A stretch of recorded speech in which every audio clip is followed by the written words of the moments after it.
Hi guys, so I am finally back again. I appreciate, as usual, it's been a long time. I am deeply sorry about that.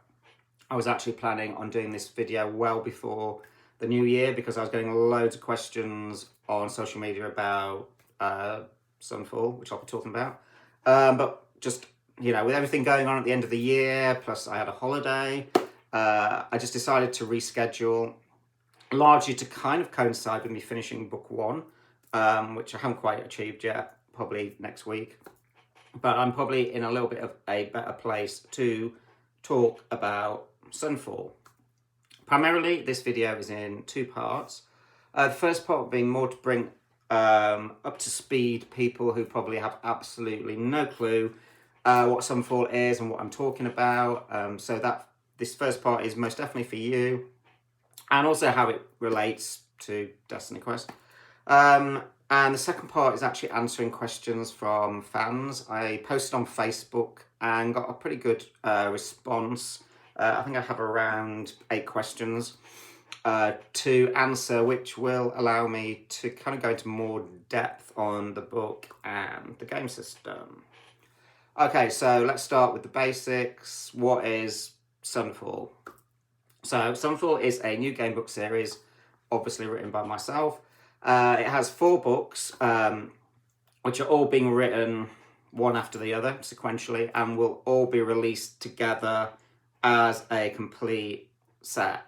So you'll be able to buy them individually or just go in for the bundle. The titles of the books are Book 1, Champion of the Ashlands. Book 2, just changed its title about 15 times, is Blades of the Festering Coast. Book 3 is Treasures of the Weeping Jungle. And Book 4 is Pyramids of the Blood God. 4 books. Have I gone mad? Why? Indeed, yes, I have. And I'm writing them all together, and they're being released together because this is a interlinked open world adventure. So whilst you will sort of be progressing from one book to the next, you will also be cross-journeying back to different locations throughout your play experience. So it's all meshed together to make for a open world experience where you have a much greater degree of freedom and exploration than any of my previous DestinyQuest books. Speaking of which, does this have anything to do with DestinyQuest? No. Apart from me, the author. I am the common denominator, and you can decide for yourselves if that's a good thing or not. Why am I doing this? Good question you've asked yourself there, Mike. Simply, I wanted to continue writing game books, but I also wanted to have a break from my main series. About a couple of years ago, I had a lot of ideas circulating about a plot based on Aztec mythology, and I was planning to do that as a novel, but then I started to just kind of get game ideas, and then I just realised I wanted to turn the whole thing into a game book series, and also challenge myself to have a go at doing a open world narrative. So people know I'm heavily influenced by my computer game experiences, and they tend to like, the spark paper of my imagination and my drive. For DQ, it was World of Warcraft. For Sunfall, it is most definitely Dark Souls and Elden Ring, all of which, I've loved and played pretty much since I started writing game books, actually. Since about 2011, I think the first Dark Souls was. So I want to capture that particular game experience of a sort of Dark Souls stroke Elden Ring style game in a book format. That's down to the feel of the writing, the characters, the setting, but also the combat. I want to capture that real sense of sort of strategy, tenseness, and trading blows with super powerful adversaries, where you're usually going to feel constantly outmatched, but through your cunning and the abilities at your disposal, you will ultimately triumph. So that said, I felt like the Aztec theme works pretty well in that kind of context, because it has within itself quite an apocalyptic sense of doom, let's say. And, from there, I was able to kind of, hoping I'm crafting a story that will enthrall readers over 4 books with multiple endings, a plethora of dungeons, environmental zones, secret locations, and all manner of madness to be discovered. And obviously, there's the combat. So, combat is very, very different to my other books.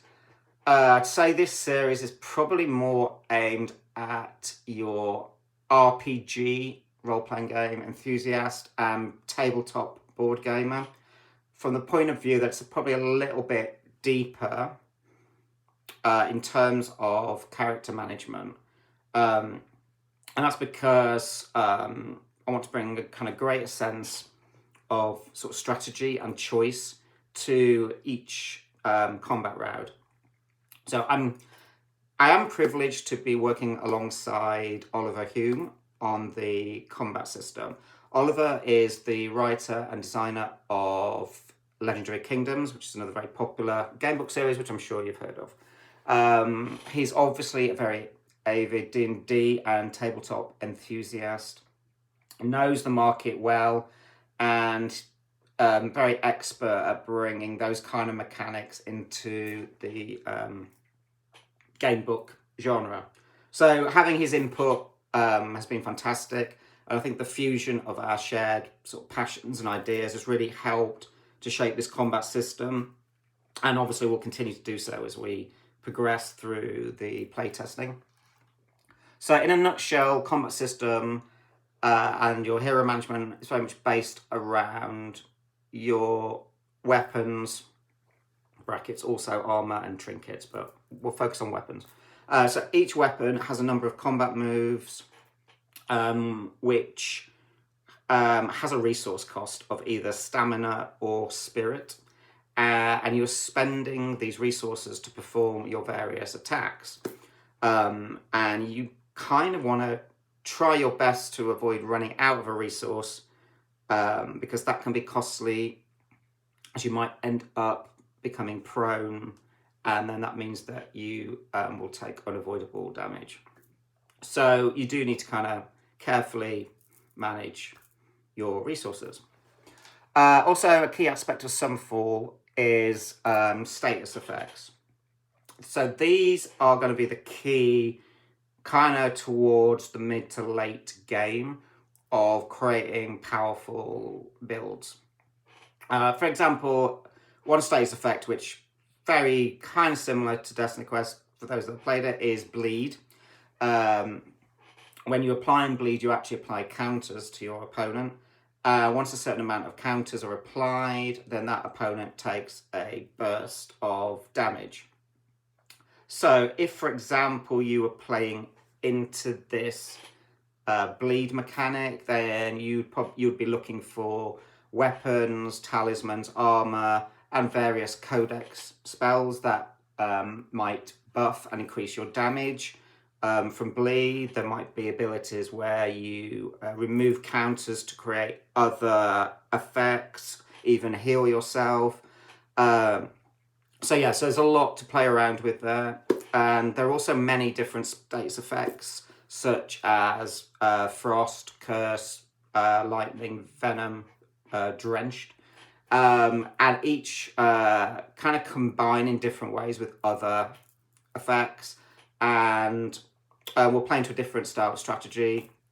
And you may also need to adapt as the game progresses to deal with opponents' certain vulnerabilities and immunities.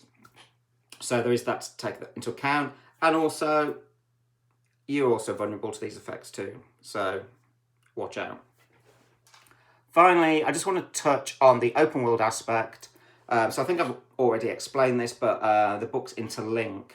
So although the main content is kind of sequential in terms of moving through each book, and there is a overarching story, there is a lot of journeying around, and that's using a new system that kind of records your progress in various zones and allows you to pick up where you left off.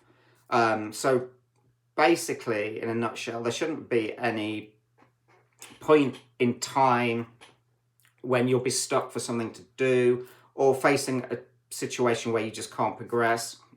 There will always be other places to move on to and explore and hopefully develop your hero.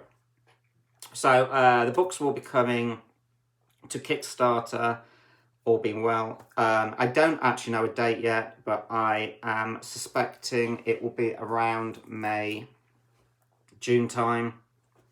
That's about as much as I can say on that, really. Obviously, more information coming, I would suspect, in the next couple of months. Okay, so let's move on to part 2, which is fan questions. So here we go. So number 1, I'm curious how the difficulty of different areas or quests are signposted by the game. Will there be context clues? Okay, none is the answer to that one. I think that's the absolute beauty and terror of a game like Elden Ring, is that you can wander freely anywhere. But if you go somewhere you're not quite meant to be, then you'll probably get absolutely obliterated. So that's not something you should probably experience so much in the first book, because that would be quite, upsetting, I'm sure, for new players. I'm not setting out to make this like a super hard, punishing experience. I know that is part of the Dark Souls Elden Ring experience, but this is a book, not a game, so I do have to take that into account. But that said, there is no signposting, but I think kind of narrative and description will help give a natural feel for where you want to be aiming for. But it is open world, and kind of lots of different areas will be available to you once you get through the tutorial section. And yeah, people will wander off and get obliterated. Okay, so I would like to know if the player character has a name and or a history and or relationships to the people and places of the world, or if it will be left to our imagination as we explore the world. Okay, so Sunfall is very similar to Legion of Shadow in that your hero has no knowledge or memory of who they are. So you're free to create your own character in your mind. Also, your hero, I've written here, he never speaks dialogue, but what I mean is I never write any dialogue for your hero. So you can imagine the kind of words and manner of their interactions. So, from that point of view, your hero could be male, they could be female. As for their name, I won't spoil that one. But as for their history, yes, of course, they have a kind of a backstory, but you kind of uncover aspects of that throughout your adventuring. Will Sunfall have regenerating health like DQ, or is ongoing resource management a bigger factor? Yes, you regenerate everything after every combat. So you'll get back your health and any of your sort of resources that you've spent, like stamina and spirit. So resource management occurs actually during combat in terms of you using your stamina and spirit to perform abilities. Okay, I would love to know about combat In DQ, your tactical decisions, once you're in the thick of a combat, come down to when to fire off your abilities, whether to use a potion, and sometimes which enemy to target. What kind of decisions are you making during combat in Sunfall, and what are your considerations when making them? Okay, so I don't want to go too much into combat yet, but so each combat round, there are multiple stages, and you will be making a lot of decisions based off the rotation of your opponent's attacks. So your opponent cycles through a set of specific abilities, and you see the kind of, let's say, the difficulty of these attacks to avoid and the difficulty of these attacks to counter. And also you see how much damage these attacks do. So it's kind of like how you deal with that and respond to each of those, each of your opponent's actions. That's kind of how you develop your strategy. Also, as mentioned, status effects will eventually be the thing that kind of helps tip the balance of power in your favor in a lot of situations. So you'll be likely picking and building your hero around 1 or 2 status effects, such as like bleed, frost, venom, basically because it helps to maximize your damage.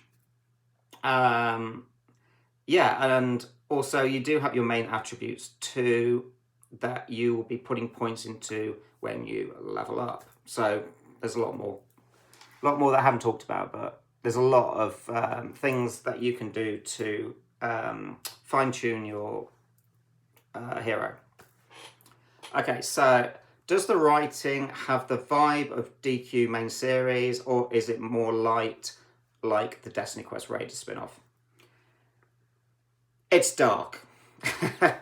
I mean, it's dark. It's darker than DQ.